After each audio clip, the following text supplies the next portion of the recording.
This morning, our Way to a Wonderful Life message is titled, Working the Law of Tenfold Return. Working the Law of Tenfold Return. Now, we can read in the Bhagavad Gita, which was written 1,500 years before Jesus, and in the Old Testament, the Ancient Wisdom, and the Gospels of the Holy Bible, the New Testament, that it is done unto us according to our belief or the measure of our faith.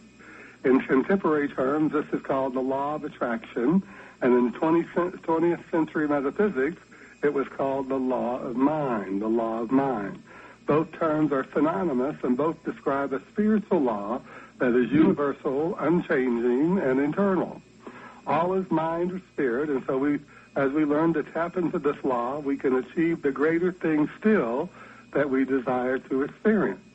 We are not depending on a reed shaken by the wind, but on the principle of life itself, God's law, for all that we have or ever shall need. It is not some power or a great power, it is all power. Just as the Mastermind Jesus is telling us, God is a presence personified not only in the universe in which we live, but within us as well. Spirituality is not a thing. It is the atmosphere of God's presence, goodness, truth, and beauty realized and recognized in our mind. So we know that the divine plan is one of freedom. The inherent nature of mankind is ever seeking to express itself in terms of freedom, because freedom is the birthright of every living soul. So we know that as we take into our mind that it's done unto us as we believe, and we hold in our thought and our mind that all things are good, then we're going to allow ourselves to really accept a greater good, a greater thing still than we've allowed ourselves to accept in the past. You know, a good example of how all this works, this it's done unto you as you believe, was illustrated to me recently when talking with one of the followers of this ministry. She had begun tithing to this work several months ago, and it had become a pattern of belief in her mind that through her tithes, she was increasing her measure of faith and was beginning to see the increase appear in her life in various ways. She candidly confided to me that recently she had experienced an increase in the amount of money required of her to meet certain unexpected expenses. It had entered her mind to wonder how she was going to be able to send her tithe and at the same time meet her financial requirements. When the thought entered her mind, she immediately rejected it and said to herself that all things would work out in some way, even though it was unknown to her at the time how it would. And as things will be when we have applied the law of mind to our actions, her subconscious pattern of thought and belief demonstrated her desire to tithe and also provide for her an increase of money that was both unexpected and also required for her to have the state of mind to freely give her tithe with grace and ease, so that she wasn't put under any financial struggle. You know, there's no sacrifice required of us. There's no struggle required of us. So we know that for all of us who tithe, that we're supposed to give, freely receive, Jesus tells us. And if we're not giving freely, then we need to take into our mind an idea that perhaps we need to give something other than money. Because we can give cooperation, and we can give love and joy and gratitude. We can give friendliness. There are so many things that we can give. So as we freely give, we freely receive. And sometimes that freely receive comes to us in the forms of money, of financial abundance, of greater health, of greater success, of greater joy and happiness and peace, whatever it may be. It's not always money. But for those who are focused on money, money will come back to us. That's the law. It's done unto us as we believe. Once we tap into the law with both our faith and our actions, it will attract to us people and opportunities that will amaze us. As we read in the ancient scripture, faith without works is dead, so we must put ourselves in a position to realize the works of our faith in order to develop a greater consciousness of success and prosperity in all that we do. So we know and we realize in our mind that miracles are normal and natural. We call them miracles because we don't understand all the workings of this mystery that we call God and God's law, that we call mind, that we call intelligence, that we call spirit. But we do know that everything works to our good if we let it, if we believe in it, if we hold it in our mind and we accept it as the truth. I came across this little book called Seed, Money, and Action by John Hosher, and it's a classic book. A lot of people have read it. It was recommended by the great Dr. Raymond Charles Barker of New York City and the great Dr. Eric Butterworth of New York City. Both have passed from this life, but both were men of accomplishment and demonstrating the spiritual principles that they accepted and believed in and that they taught. And so we know, just as Jesus tells us that our faith must produce works, and he tells us to look at the works that I do, because he said the words can be changed and rearranged and added to and subtracted from, but look at the works that I do, have faith in my works. We know that we must see our faith demonstrated in works as well. So in the parable of the talents, John Hosher tells us in his Seed, Money, and Action book, he said in the parable of the talents, Jesus told about 3 men. One had been given 1 talent, another had been given 2 talents, and the third had been given 5 talents. Now, a Roman talent was a denomination of money approximately equivalent to $500. So we know that one was given $500, one was given $1,000, and one was given $2,500. The man who had the 2 talents doubled his, as did the man who had the 5 talents. They were each commended and promised that thou hast been faithful over a few things, I will make thee ruler over many things. In other words, he's going to give them even greater responsibilities and greater opportunities to prosper even more, to reap even a greater financial abundance. So this was saying that the principle they had applied could be used over and over again, and it was unlimited in its operation, because once we understand the principle, then we know that the principle works for us. Just as 2 times 2 equals 4, and we can take that 4 times 4 into 16, and we can take that 16 and times 16 into something else. The principle is always working to the greater, always working for the more. So the man who had 1 talent did not multiply it, but instead buried it in the ground. He was reprimanded and told that his 1 talent would be taken from him. So as we use part of our money as seed money, we will become prosperous, exceedingly prosperous, and think of these talents as seed money that was used to be prosperous. In the parable of the talents, Jesus illustrated why many people fail even today in their attempts to practice the principle of seed money.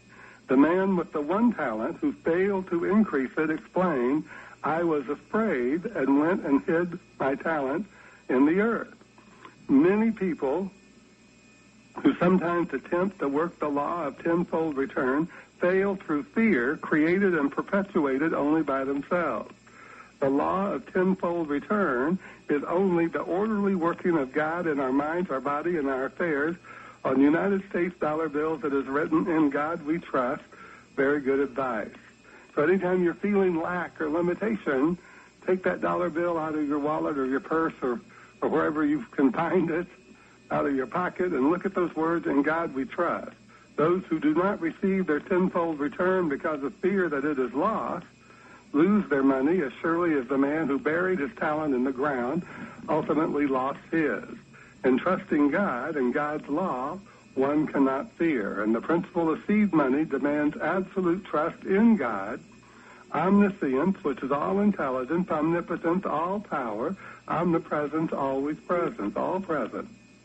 It is within our own power to overcome fear, and in doing so, to overcome lack and limitation. The mastermind Jesus stated, he who has much will have even greater still, and he who has little will lose even what little he has. And in these words, we can realize the lack of wisdom in hanging on to our smallness, and realize within our own mind that we do have the ability to tap into the infinite abundance that is available to us through the law of our mind.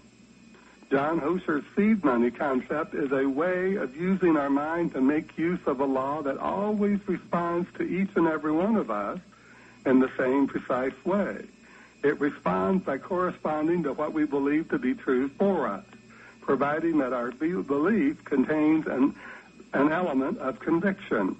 It's so easy once we put fear and self-doubt and past experiences out of our mind and make a definite decision to let God power and God intelligence work for us, through us. Now, John Osher clarifies his way as follows. He says there is a distinct difference between the tithe and seed money, between tithing and seed money. The tithe is a gift after you have made the income. Seed money is a gift in order to claim a tenfold return. Seed money applies the law directly and therefore much more effectively. In utilizing the seed money principle, you are saying, in effect, here's the seed that I plant, here's the investment I make with God, with the universe, here's the money with which I bless my fellow beings, I claim my tenfold return, I am drawing on my unlimited account with the infinite, my unlimited account with the infinite. And so we realize it's not what we have, it's what we think about what we have. Just as Jesus said, he who has little will have even less, and even that which he has will be taken away from him, but he who has much will have even more still. So we must register it into our mind that we live in an abundant universe, that we can draw on all those things that come into our mind as desires, as symbols of that greater thing still that's going to show up in our life experience, that greater success, that greater prosperity, that greater happiness and joy, that greater creative expression or peace of mind, whatever it may be. So we must take it into our mind that this is the truth for us right now, right where we are, and not worry, not be concerned about what we have, but allow ourselves to go beyond what we see, go beyond the material and the physical, to the great unseen, the storehouse of the infinite, where all things come together for our good. Let's just take that into our mind. It takes no faith to believe in the things that we see. It takes a greater faith to believe in those things that are unseen, to know that our prayers are being answered, to know that as we affirm the goodness, that God is our supply, that we are supplied abundantly, that today I can expect a more abundant life. We say that on this radio program, and we open up the program almost every day. Right? Today I expect a more abundant life. We're not seeing it. We can't feel it, hear it, taste it, or touch it right now, but we know that greater abundance comes to us, for God is our supply, and as the mastermind Jesus tells us, it is the Father, that is the Spirit, the intelligence, the power that rules supreme in the universe. It is the Father's good pleasure to give to us, but we must accept it. Ask and you shall receive. We know that ask in the Aramaic language of Jesus means to claim. Claim our good. We must claim our good. So as we claim our good, we can open ourselves up to the more infinite expression of life, a more infinite joy of life, a more infinite ideal of living and giving, and just realize that God is seeking to express life through us in a greater way. And if our desires are focused on the good, on the better life, the good life, the joyful life, the wonderful life, the abundant life, then that's what we shall experience. Jesus said, I have come to tell you that you may have life, and you may have it more abundantly, but you must listen and follow me and not follow those who want to seek to diminish you or to tell you that somehow God is concerned about what you give. God doesn't care what you give. God doesn't care whether you're rich or poor. All God does is correspond to that which you believe to be true for yourself, and that's the lovingness of the presence of God.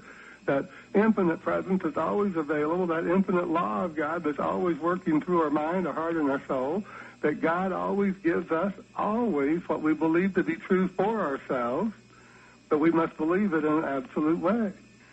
We are not depending on a reed shaken by the wind, but on the principle of life itself, God's perfect law for all that we have or ever shall need. It is not some power or a great power. It is all power, all power. We must bring that into our mind. All power, all power. So let's think about that, that way in which the young woman who tithed came into her greater abundance. She tithed until it became a pattern of her thought. It became something that her subconscious was expecting her to do. Just as we get up in the morning and we we realize that our heart is beating and that we can inhale and exhale. We don't make those things happen, but they are subconscious patterns of life that we know always happen for us. So we know that as we let our subconscious mind, which is the storehouse of all that we believe to be true for us, guide us and direct us to that greater good, that God's law is at work within us. God's law is at work within us. And so even though she had a week where her expenses seemed out of control and she didn't know how she was going to have the money to continue with her tithe, she dismissed that idea and said, no, there's enough for all, and all things work to my good, and everything works out in the way in which God intends it to, and that means that God is my supply, and God gives me each day my daily bread. My daily bread, and that bread symbolizes all the necessities, all the things that we desire in life to enjoy life. Because if there's one will that God has for us, it's that we choose those things that bring a greater joy into our life, Now let's look at John Hosher's idea of seed money. This is from his book, Seed Money. He says there is a distinct difference between the tithe and seed money. The tithe is a gift after you have made the income. Seed money is a gift in order to claim a tenfold return. Seed money applies the law directly and therefore much more effectively. In utilizing the seed money principle, you are saying, in effect, here is my seed, I plant it, here's the investment I make with God, with the universe, here's the money with which I bless my fellow beings, so I claim my tenfold return. I am drawing on my unlimited account with the infinite, knowing that the infinite responds to me by corresponding to that which I believe to be true for me and returns to me a tenfold or 100-fold or 1,000-fold more than the seed money that I have planted. The seed money is like thinking about planting a seed of corn. If we plant a seed of corn in the fertile soil, we expect to see a stalk of corn. We expect to see ears of corn on that stalk of corn. We expect to see that seed multiplied abundantly. So when we give seed money, take it into our mind that I am planting a seed when we give. You know, everybody gives. I don't care if you're paying for coffee at Starbucks, you're giving because you're getting more than that coffee. You're prospering those people that work there, prospering those people that built the Starbucks building. You're prospering the people that advertise through the advertising for Starbucks. You're prospering the people that grow the coffee and wherever it's being grown, that grind those coffee beans into coffee grounds. We're always prospering everyone every time we give out anything in the universe, but we don't always recognize that we're giving. We don't always recognize that we're giving, that we're in the divine circulation, so to speak. We must realize that we're always in the divine circulation, that the givingness, the livingness, and the forgivingness of God is always expressing itself through us. So let's realize there is no magic in the principle. It's done unto us as we believe. As you believe, so it is. We are either believing that it is or we are believing that it is not, and we get what we believe whichever way it may be. It is part of our human experience that we experience our ups and downs, but we can also find mastery in keeping our faith with the intelligence that created all that we see and beyond. Some final words from our wonderful John Hosher from his book, Seed Money. He writes, surely it is possible to demonstrate a larger than tenfold return. But keep in mind that even Jesus, the Christ Spirit personified, did not walk on water all the time. Keep in mind that Jesus, the Christ Spirit personified, did not walk on water all the time. So we must take it into our mind, our heart, and our soul that we can have an ideal idea of our health, an ideal concept of the health principle of God working into our mind, our body, our spirit to bring forth a healthy life, a joyous life. We can bring it into our mind, a spirit of abundance and prosperity and success. We can bring it into our mind and we can affirm that God is always seeking to give more because God wants to give more through us. Give more through us. Let God's givingness work through me now. Say it to yourself. Let God's givingness work through me now. I can't give what I don't have, so I know I must freely receive in order to freely give. And as I freely give, I freely receive, and I put myself into the divine circulation of life so that I can realize for myself and all those around me a greater prosperity, a greater abundance, a greater joy, a greater success, a greater livingness in the Spirit. And so we say this to ourselves, and we say it with confidence and truth. Today is the day. Today is the day the Lord hath made, and I'm going to rejoice and be glad in it. Why? Because I'm understanding this principle that works just like 2 times 2 equals 4, that God is always seeking to give more through me, as me, for me, to realize the more abundant life, the joyful life, the spiritual life, and the glorious life. Remember, spirituality is natural goodness. God is not a person. God is a presence personified in the universe and in each and every one of us. Spirituality is not a thing. It is the atmosphere of God's presence, God's goodness, God's truth, and God's beauty as it moves through our mind, our heart, and our soul today and every day. As we work this law of tenfold return, we must remind ourselves that we're doing it not just for us, not just for our own individual good, but the good of all those we come into contact with as we spread the good through that divine circulation that heals, prospers, blesses so many others, known and unknown to us, today and every day. And so it is. Amen.